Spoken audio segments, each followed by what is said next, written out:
But where these popular fad diets encourage restriction, rigidity, and arguably shaming when you fail, this one encourages something that is massively underappreciated when it comes to long-term success. Hello again.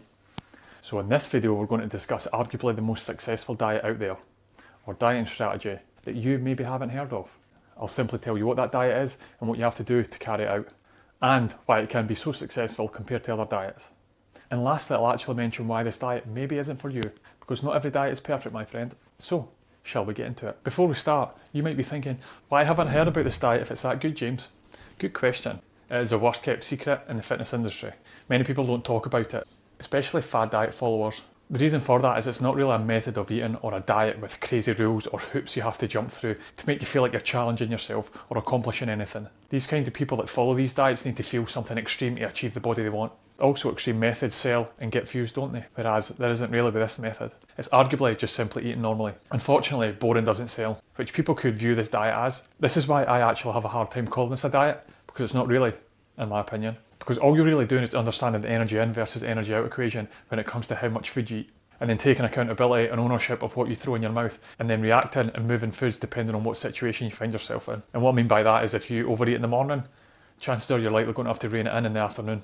If you overeat at night, you're likely to have to compensate for that in some way in the coming days. But nobody accepts accountability or ownership these days, do they? Is this really groundbreaking? Not really. Not too long ago we would just call this eating. But we now live in a day where everything needs to be labelled, don't we? So, what is this diet called? Again, it's hard to call this a diet, because all it really is just eating normally.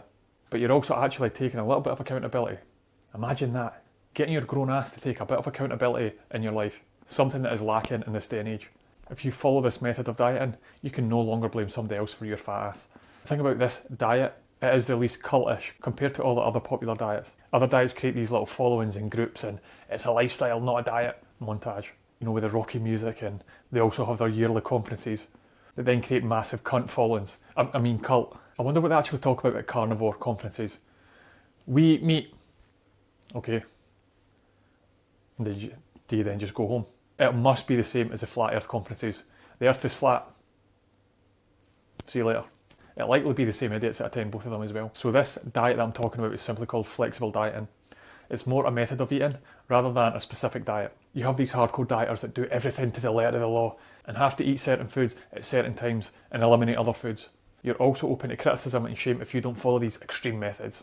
It's also you that's to blame if you fail, rather than the rigid dieting approach that is hard to sustain in the first place. These guys are viewed as the party poopers on a night out. Type of people that'll tell you to turn down the music if it's too loud. And then you have flexible dieters who quietly get on with their lives without shouting to the heavens about what to eat. They'd rather just quietly get the results. These guys are the ones that are dishing out joints or dishing out beer bongs or buying everybody drinks on a night out. Specifically only cool kids that follow flexible dieting, because we don't boast about it. Except I am just now. But only because I'm trying to help you. Now you might be thinking, this must be too good to be true.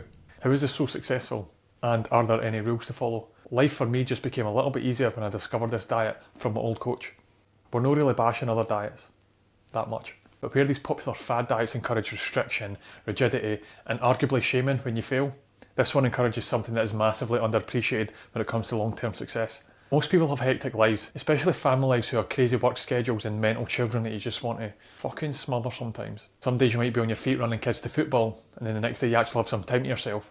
You might have a last minute work trip you have to attend, or a last minute night out that you want to enjoy.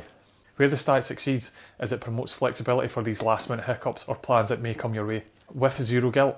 A quote from Ben Carpenter's Everything Fat Loss book mentions, if your goal is fat loss, most of the research indicates that adopting a flexible approach so no specific foods are forbidden is likely better for long-term success than rigid all or nothing dietary behaviours. This point is just as important for people looking to maintain or gain weight also, or just simply get a little bit healthier. So this flexibility gives you the choice when to eat, rather than some fucking idiot telling you that you must eat at the times of 9, 11, 12, 1, 7, 9 PM at night, and then a final meal at 2 in the morning.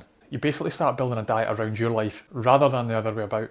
Where other diets have rules, flexible dieting has guidelines. Another reason there's success in this diet is it allows you to have any food you want, but needs to abide by the 80-20 rule. Rules, James? Yes, there are rules, because rules help make things fun. If you consider some of the fad diets out there, such as a carnivore one, you can only eat meat and meat-based products. That removes a ton of food that you may enjoy, but then they eat this shite. Paleo diets eat only foods that were available to our ancestors. You also remove a ton of foods that you may enjoy, and eat this shite as well. A ketogenic diet, again, removes a ton of foods, in the form of carbohydrates that you may enjoy. Low fat removes alternative foods in the form of fats that you may enjoy. Clean eaters removes anything delicious. There's not many people out there that have long-term success from constant restriction. They do eventually cave in. It just seems to be standard human behaviour, unfortunately. So why not just play by the rules? Are you telling me that these kinds of people can go the rest of their life eating a bit of birthday cake or some chocolate or crisps? I don't fucking think so. With flexible dieting also, you're not going to get many influencers on YouTube confessing they've ate something like they've just punched their gran in the face. What is it? I don't care if you need a shit. Go sit in the corner with your spinach. Folks, I speak to my followers. Hi guys, I just wanted to come on here and confess something to my vegan army followers quickly. I don't know how to say this. I ate a Haribo. I could feel and taste the gelatin in my mouth. It wasn't even me, I promise. My kid forced it in my mouth, so it wasn't even my fault. I don't know how I'll recover from this. I can't do this, I need to go. None of that shite will happen. So the only rules, or guidelines I would rather call them, it's ideal to stick to an 80-20 ratio of single ingredient foods to processed foods. Another one is you only eat foods that you enjoy. And then the next one is don't eat foods you don't like. Simple as that.